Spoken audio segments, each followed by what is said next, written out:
ਜਾਗਦਾ ਆਵਾਮ ਪੰਜਾਬੀ ਚੈਨਲ ਦੇਖ ਰਹੇ ਸਾਰੇ ਦਰਸ਼ਕਾਂ ਨੂੰ ਮੇਰੇ ਵੱਲੋਂ ਪਿਆਰ ਭਰੀ ਸਤਿ ਸ਼੍ਰੀ ਅਕਾਲ ਜੀ। ਅੱਜ ਦੀ ਤਾਜ਼ਾ ਖਬਰ।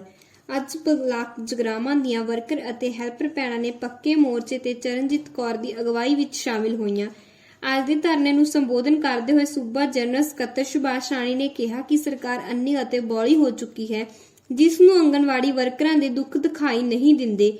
ਬੇਟੀ ਬਚਾਓ ਬੇਟੀ ਪੜਾਓ ਦੇ ਨਾਂ ਤੇ ਵੱਡੇ ਹੋਰਡਿੰਗ ਲਾ ਕੇ ਪ੍ਰਚਾਰ ਕਰਨ ਵਾਲੇ ਅਤੇ ਇਨ ਆਂਗਣਵਾੜੀ ਵਰਕਰਾਂ ਹੈਲਪਰਾਂ ਦੇ ਸਿਰ ਤੇ ਅਵਾਰਡ ਪ੍ਰਾਪਤ ਕਰਨ ਵਾਲੇ ਪਿਛਲੇ 53 ਦਿਨਾਂ ਤੋਂ ਸੰਗਰੂਰ ਵਿਖੇ ਸਿੱਖਿਆ ਮੰਤਰੀ ਵਿਜੇ ਇੰਦਰ ਸਿੰਗਲਾ ਅਤੇ 24 ਦਿਨਾਂ ਤੋਂ ਵਿਭਾਗੀ ਮੰਤਰੀ ਅਰੁਣਾ ਚੌਧਰੀ ਦੇ ਘਰ ਅੱਗੇ ਆਪਣੀ ਨਗੂਨੀਆਂ ਜਿਹੀਆਂ ਮੰਗਾਂ ਨੂੰ ਲੈ ਕੇ ਸੰਘਰਸ਼ ਵਿੱਚ ਜੁੜੀਆਂ ਵਰਕਰਾਂ ਦੀ ਸਾਰ ਲੈਣ ਲਈ ਤਿਆਰ ਨਹੀਂ ਹਨ।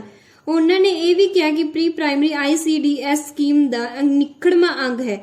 26/11/2017 ਨੂੰ ਪ੍ਰੀ ਪ੍ਰਾਇਮਰੀ ਜਮਾਤਾਂ ਸਾਂਝੇ ਤੌਰ ਤੇ ਚਲਾਉਣ ਦਾ ਫੈਸਲਾ ਕੀਤਾ ਸੀ, ਪਰ 3 ਸਾਲ ਬੀਤ ਜਾਣ ਦੇ ਬਾਅਦ ਵੀ ਸਿੱਖਿਆ ਵਿਭਾਗ ਵੱਲੋਂ ਸਾਂਝਾ ਫੈਸਲਾ ਲਾਗੂ ਨਹੀਂ ਕੀਤਾ ਗਿਆ। ਪਰ ਆਪ ਜੀ ਵੱਲੋਂ ਨਵੇਂ ਪ੍ਰੀ ਪ੍ਰਾਇਮਰੀ ਅਧਿਆਪਕਾਂ ਦੀ ਭਰਤੀ ਨੇ ਮੁੜ ਤੋਂ ਪੰਜਾਬ ਦੀਆਂ 54,000 ਵਰਕਰਾਂ ਹੈਲਪਰਾਂ ਦੇ ਰੁਜ਼ਗਾਰ ਨੂੰ ਤੀਰ ਦੀ ਨੋਕ ਤੇ ਖੜਾ ਕਰ ਦਿੱਤਾ ਹੈ।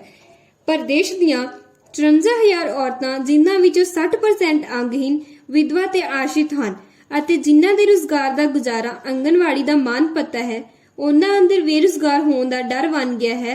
ਦੂਜਾ ਅਧਿਆਪਕਾਂ ਤੇ ਵਰਕਰਾਂ ਵਿੱਚ ਟਕਰਾਅ ਦੀ ਸਥਿਤੀ ਬਣਦਾ ਵੀ ਖਾਸਾ ਹੋ ਗਿਆ ਹੈ। ਯੂਨੀਅਨ ਨੇ ਮੰਗ ਕੀਤੀ ਕਿ 1/10/2018 ਨੂੰ ਲਾਗੂ ਕੇਂਦਰ ਸਰਕਾਰ ਦੁਆਰਾ ਵਧਾਏ ਮਾਨਪੱਤੇ ਵਿੱਚੋਂ 40% ਕਸੌਟੀ ਨੂੰ ਖਤਮ ਕਰਦੇ ਹੋਏ ਆਂਗਣਵਾੜੀ ਵਰਕਰ ਦੇ 600 ਮਿੰਨੀ ਵਰਕਰ 500 ਹੈਲਪਰ ਦੇ 300 ਰੁਪਏ ਤੁਰੰਤ ਬਕਾਏ ਸਮੇਤ ਲਾਗੂ ਕੀਤੇ ਜਾਣ।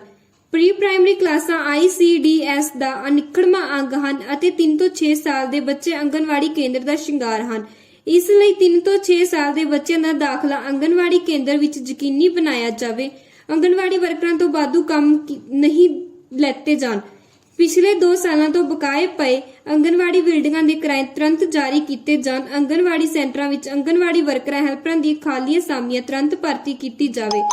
ਉਹਨਾਂ ਨੇ ਕਿਹਾ ਕਿ ਜੇਕਰ ਸਰਕਾਰ ਆਂਗਣਵਾੜੀ ਮੁਲਾਜ਼ਮ ਯੂਨੀਅਨ ਦੀਆਂ ਮੰਗਾਂ ਦੀ ਪ੍ਰਾਪਤੀ ਤੱਕ ਸਿੱਖਿਆ ਮੰਤਰੀ ਵਿਜੇ ਇੰਦਰ ਸਿੰਗਲਾ ਜੀ ਦੇ ਘਰ ਅੱਗੇ ਅਤੇ ਵਿਭਾਗੀ ਸ਼੍ਰੀਮਤੀ ਅਰੁਣਾ ਚੌਧਰੀ ਦੇ ਘਰ ਅੱਗੇ ਪੱਕਾ ਮੋਰਚਾ ਚੱਲਦਾ ਰਹੇਗਾ। ਜੁੱਤੀ ਨਾਲ ਹੱਕ ਲਵਾਂਗੇ ਏਕੇ ਨਾਲ, ਲੋੜ ਪਈ ਤਾਂ ਜੁੱਤੀ ਨਾਲ। ਦੇਖੋ ਕੈਪਟਨ ਦੀ ਸਰਕਾਰ, ਧੀਆਂ ਭੈਣਾਂ ਰੋਣ ਜਾਣ। ਦੇਖੋ ਕੈਪਟਨ ਦੀ ਸਰਕਾਰ, ਧੀਆਂ ਭੈਣਾਂ ਰੋਣ ਜਾਣ।